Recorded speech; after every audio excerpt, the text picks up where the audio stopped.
Hello everyone, welcome to Wildwood Studio. I'm Sarah, and in this week's video, I'm going to be working on a wood burning of a cat.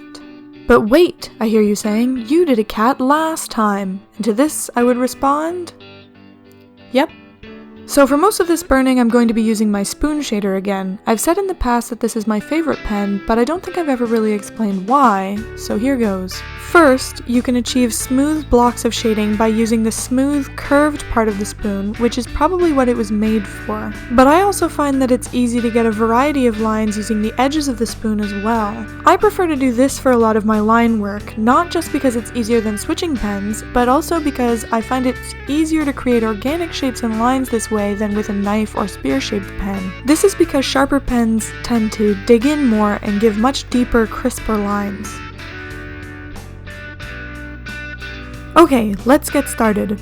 I'm working on a very small 3x4 inch piece of basswood for this one, and it took me about 3 hours to do. This makes me think that I may have greatly underreported the time I put into my cat burning from the last video, but oh well. I started with the dark sections around the eyes and the pupil, and then added the shaded section around the iris. When doing eyes, the reflection or shine in the eye is really important, so since I'm burning this, and once it's dark I can't lighten it again, I blocked out the shine before I did any shading and made sure to keep the pale wood color showing through for those sections. To finish out the facial features, I did the nose next. Even with dark sections like this, variations in tone are very important in order to achieve realism, so I did the darkest sections near the nostrils and the top of the nose first, and then shaded the rest of the nose with a lighter color. I also left a little highlight on the side to give a bit more depth.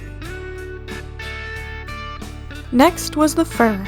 I had blocked out the main fur patterns in pencil before I started, as you can probably see, so I just went through and did all the fur with little tapered lines.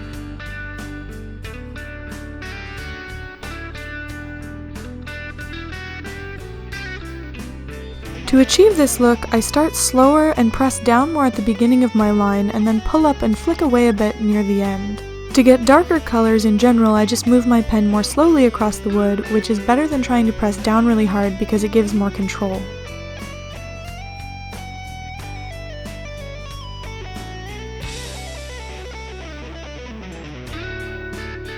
Another quick thing, since solid, unbroken lines are kind of the enemy of realism, it's important to treat areas like the edge of the face with more organic lines to create fur instead of a hard outline. This whole time I was keeping in mind where my whiskers were going to be and trying not to cross over them too much in case I wanted to make them white instead of black.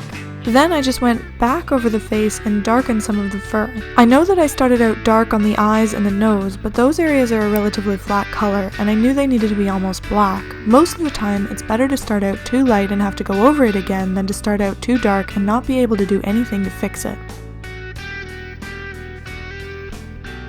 Next, I did the tongue, which was a bit of an unanticipated challenge because of the texture. I did my best to make it look like a scratchy cat tongue, but I'll let you be the judge of whether or not I was successful. The paw came next, and unlike the face, lights and darks were more important here to establish the curved shape of this paw instead of just for his fur pattern.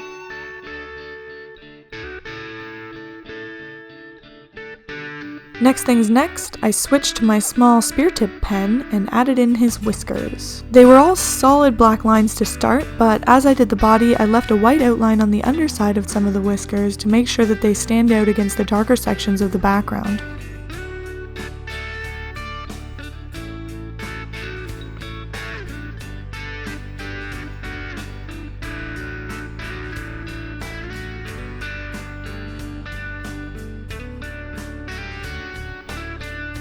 A quick note on his body, because the face, the paw, and the tongue were the parts of this picture in sharpest focus, I shaded his body with softer lines than the face to make it fade into the background a bit more.